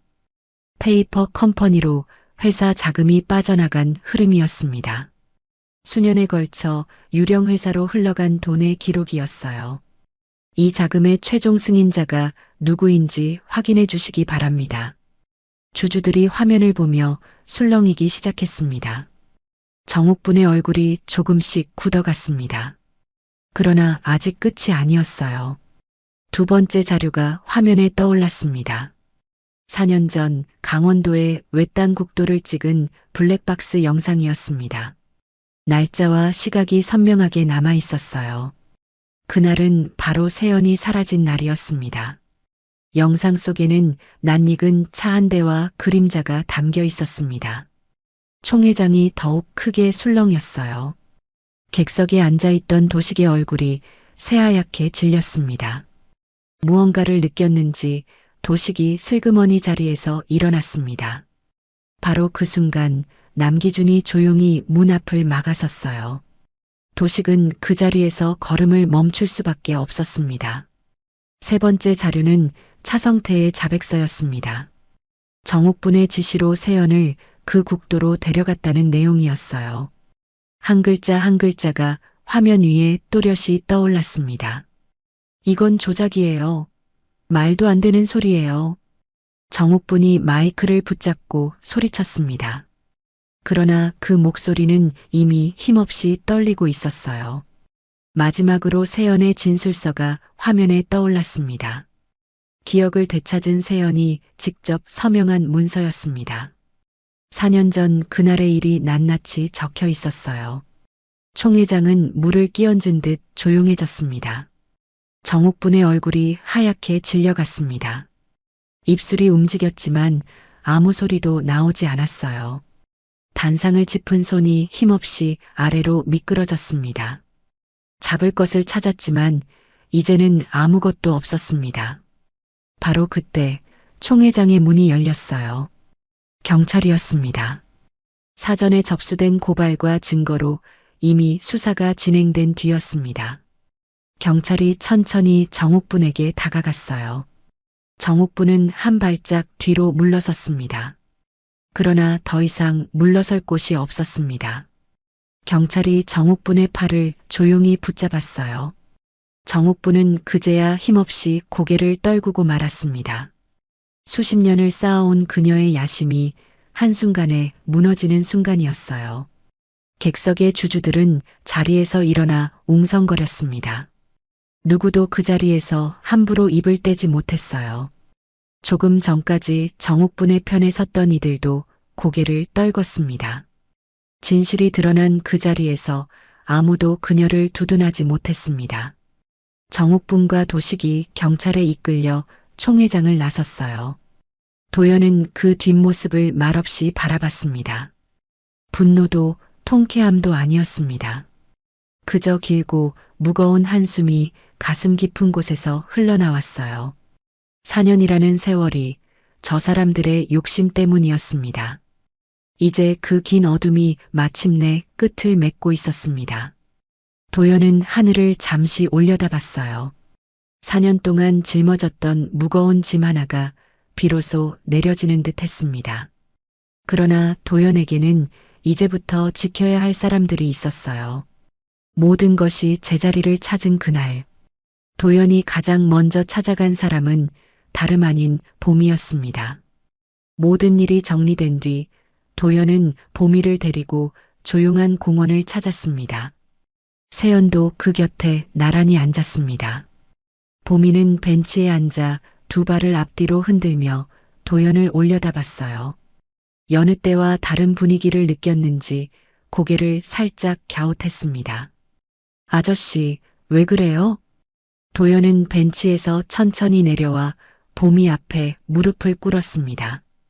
그러고는 봄이와 눈높이를 맞추었어요. 그 눈매를 웃을 때 살며시 내려가는 눈꼬리를 가만히 바라봤습니다. 도연은 숨을 한번 고르고 조심스럽게 입을 열었습니다. 봄이야, 사실은 말이야. 아저씨가 내 아빠야. 봄이는 아무 말도 하지 않았어요. 그저 도연을 물끄러미 바라볼 뿐이었습니다. 어린아이답지 않게 한참을 골똘히 생각하는 얼굴이었습니다. 도연은 서두르지 않고 조용히 기다렸어요. 이윽고 봄이가 천천히 입을 열었습니다. 그럼 이제 아빠라고 불러도 돼요? 맑고 조그마한 목소리였어요. 도연의 눈꺼풀 안쪽이 뜨겁게 달아올랐습니다. 도연은 목이 메어 겨우 고개를 끄덕였어요. 그럼 얼마든지 불러도 돼. 봄이가 벤치에서 폴짝 뛰어내렸습니다. 그러고는 도연의 목에 두 팔을 꼭 둘렀습니다. 작고 따뜻한 팔이었어요. 아빠. 그 한마디에 도연은 끝내 무너졌습니다. 봄이의 작은 등을 감싸 안은 채 도연은 오래 흐느꼈습니다. 4년 동안 불러보지 못한 이름, 들어보지 못한 부름이었어요. 세연은 그 모습을 벤치에 앉아 말없이 바라봤습니다. 그러다 무릎에서 힘이 스르르 풀렸습니다. 세연도 그 자리에 주저앉아 눈물을 쏟았어요. 지나온 4년의 서름이 그제야 한꺼번에 밀려나왔습니다.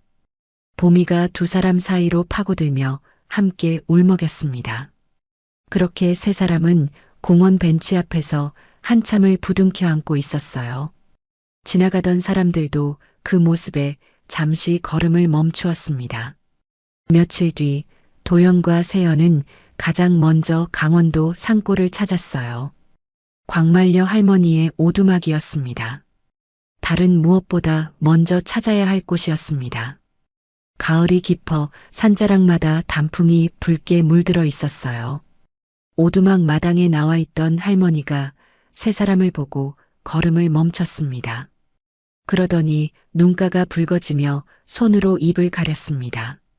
살았구나. 이렇게 잘 살고 있구나. 목소리가 잘게 떨렸어요. 세연이 할머니 앞으로 다가가 그대로 무릎을 꿇었습니다. 할머니, 저 이제 다 기억났어요. 할머니 덕분에 저도 봄이도 살았어요. 목이 메어더는 말이 나오지 않았습니다. 세연의 어깨가 들썩였어요. 할머니가 얼른 세연의 손을 잡아 일으켰습니다. 일어나거라. 다 지난 일이다. 그 손은 여전히 거칠었지만 더없이 따뜻했습니다. 도연도 할머니 앞에 깊이 고개를 숙였어요. 제 아내와 딸을 살려주셔서 정말 감사합니다. 할머니는 그런 도연을 한참 바라봤습니다. 잘 왔네. 이렇게 찾아와줘서 고맙네. 그게 전부였습니다. 그러나 그 짧은 말 안에 모든 것이 담겨 있었어요. 보미가 할머니 품에 쪼르르 안겼습니다. 할머니는 보미를 안고 오래도록 등을 쓸어주었습니다. 네 사람은 오두막 앞 평상에 나란히 앉았어요. 할머니가 손수 달인 약초차를 따뜻하게 내왔습니다. 가을 햇살이 마당을 포근하게 감쌌습니다. 보미는 평상에 앉아 마당에 날아든 나비를 손가락으로 쫓았어요. 도연이 조심스럽게 봉투 하나를 할머니께 내밀었습니다. 오두막도 손볼 때가 많으실 텐데 작은 정성이니 받아주세요. 할머니는 손을 내저었지만 도연이 그 손에 봉투를 가만히 쥐어드렸습니다. 제 마음이니 꼭 받아주셔야 해요. 할머니는 더 사양하지 못하고 봉투를 꼭 쥐었어요. 그 눈가가 다시 붉어졌습니다. 보미는 할머니의 손을 잡고 마당을 아장아장 걸었습니다. 할머니, 이거 봐요. 보미가 주운 붉은 단풍잎을 자랑스레 내밀었어요. 할머니는 그 잎을 받아들고 오래도록 웃었습니다. 그래, 곱기도 하지. 우리 보미가 이렇게 컸구나. 그 웃음 속에는 4년의 세월이 고스란히 담겨 있었습니다. 세연은 그 정겨운 풍경을 눈에 꼭 담아두었어요. 세연은 그 자리에서 자신의 본래 이름도 되찾았습니다. 그동안 빌려 쓰던 수님이라는 이름 대신 오세연으로 다시 돌아온 것이었어요. 할머니는 세연을 수님이라 부르던 습관이 남아 이따금 그 이름을 불렀습니다. 그럴 때마다 세연은 웃으며 그 부름에 대답했습니다. 수님이라는 이름에도 할머니의 정이 담겨 있었으니까요. 얼마 뒤 도연과 세연은 서울로 돌아왔습니다. 이번에는 도연의 아버지 한명석을 만나기 위해서였습니다. 4년 만에 뒤늦은 상봉이었어요. 한명석은 거실에서 세 사람을 기다리고 있었습니다. 도연으로부터 모든 이야기를 전해 들은 뒤였어요. 거실 문이 열리고 세연이 들어서자 명석은 자리에서 일어났습니다. 오랫동안 아무 말도 하지 못했습니다. 그때 보미가 세연의 뒤에서 고개를 빼꼼 내밀었어요. 낯선 어른인데도 조금도 겁을 내지 않았습니다. 그저 눈을 깜빡이며 명석을 올려다봤습니다. 무언가 골똘히 생각하듯 고개를 왼쪽으로 살짝 갸웃했어요. 명석의 몸이 그 자리에서 굳었습니다. 그 눈매였습니다. 웃을 때 살며시 내려가는 눈꼬리, 고개를 갸웃하는 그 버릇. 어릴 적 도연의 모습 그대로였어요. 그러면서도 어딘가 며느리 세연을 닮은 구석이 있었어요. 명석의 두 눈에서 눈물이 주르륵 흘러내렸습니다. 떨리는 손으로 보미를 안아 올리며 명석이 말했습니다. 이 아이가 내 손녀였구나. 4년을 몰랐구나. 그 목소리에는 뒤늦은 후회가 짙게 배어 있었어요. 보미는 어리둥절한 얼굴로도 할아버지를 가만히 안아주었습니다. 그 작은 품이 명석의 오랜 회한을 조금씩 녹여주었습니다. 명석은 보미를 안은 채 한동안 말을 잇지 못했어요.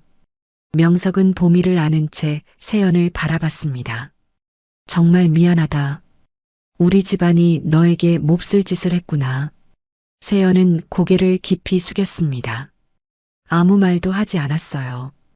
그저 오래도록 그렇게 고개를 숙이고 있었습니다. 집으로 돌아오는 길이었습니다. 차 안에서 세연이 조용히 손을 뻗었어요. 운전하는 도연의 손 위에 제 손을 처음으로 먼저 포겠습니다.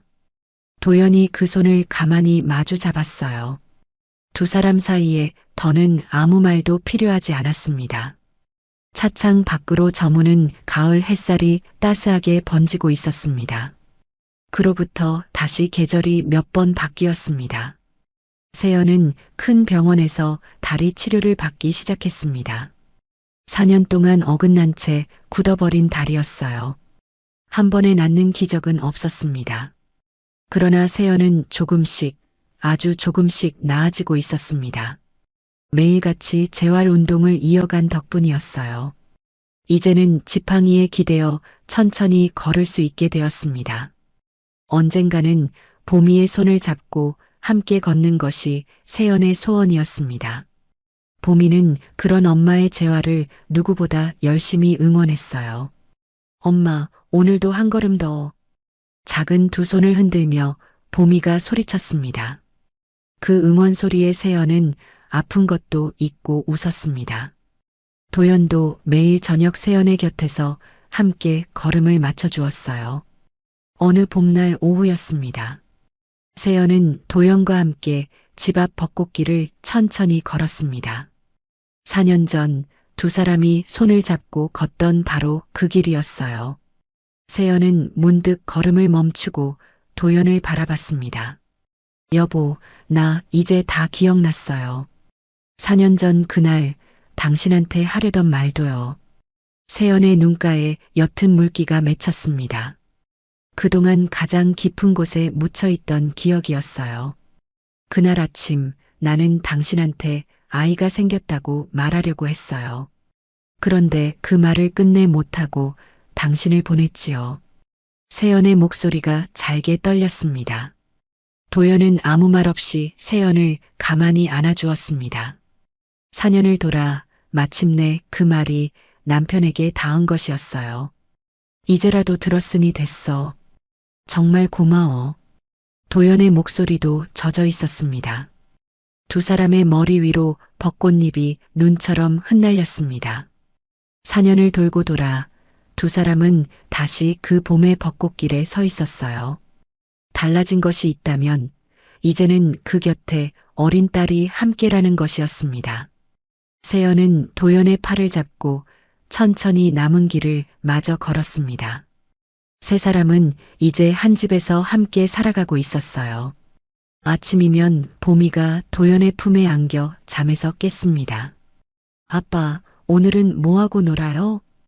보미가 조잘조잘 물으면 도연은 환하게 웃었습니다. 그 웃음에는 더 이상 아무런 그늘도 없었어요. 저녁이면 세 사람이 나란히 밥상에 둘러앉았습니다. 세연이 정성껏 차린 따뜻한 밥상이었습니다. 보미는 여전히 밥그릇에 콩을 하나씩 골라내며 웃었어요. 그 모습에 도연과 세연이 마주보며 웃었습니다. 이제는 그 콩 골라내는 버릇마저 더없이 사랑스러웠습니다. 4년 전에는 상상조차 할 수 없던 평범한 저녁이었어요. 그 평범함이 세 사람에게는 무엇보다 큰 행복이었습니다. 주말이면 세 사람은 가까운 공원을 함께 찾았습니다. 도연은 세연의 걸음에 맞춰 아주 천천히 걸었어요. 보미는 그 앞을 팔짝팔짝 뛰어다니며 웃었습니다. 느린 걸음이었지만 누구도 서두르지 않았습니다. 그 시간이 세 사람에게는 무엇과도 바꿀 수 없는 행복이었어요. 세연은 이제 앞으로의 날들이 조금도 두렵지 않았습니다. 문득 세연은 지나온 시간을 떠올렸습니다. 다리를 절며 약값을 빌리러 다니던 그 시린 날들이었어요. 낯선 이에게 10,000원만 빌려달라며 고개를 숙이던 자신이었습니다. 그때는 이런 따뜻한 밥상을 감히 꿈도 꾸지 못했습니다. 그러나 이제는 곁에 남편이 있고 사랑하는 딸이 있었어요. 잃어버린 줄만 알았던 모든 것이 제자리로 돌아온 것이었습니다. 세연은 밥상 위로 오르는 따뜻한 김을 가만히 바라봤습니다. 그 온기가 사무치도록 소중하게 느껴졌어요. 이따금 세 사람은 강원도 산골의 광말려 할머니를 찾아갔습니다. 할머니는 여전히 그 오두막을 지키고 계셨어요. 보미는 할머니를 볼 때마다 품에 쪼르르 안겼습니다. 할머니가 손수 달인 약초차를 나누어 마시는 시간이었습니다.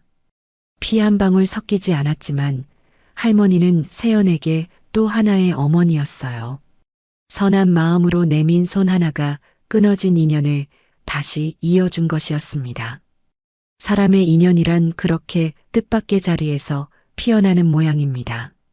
기억은 잃어도 마음 깊이 새겨진 사랑만은 끝내 지워지지 않았어요. 도연은 회사의 무거운 짐도 조금씩 내려놓을 생각이었습니다. 이제는 가족과 함께 보내는 시간이 무엇보다 소중했으니까요. 잃어버렸던 4년을 이제부터 천천히 되찾아갈 참이었습니다. 세연의 다리는 아직 온전하지 않았습니다. 어쩌면 예전처럼 성하게 돌아오지 못할지도 몰랐어요. 그러나 세연은 더 이상 그 걸음을 부끄러워하지 않았습니다. 한 걸음 한 걸음이 더디어도 그 곁에는 잡아줄 손이 있었으니까요. 어느 날 세연은 지팡이를 내려놓고 보미의 손을 잡았습니다. 그리고 도연의 손을 잡고 천천히 한 걸음을 내디뎠습니다.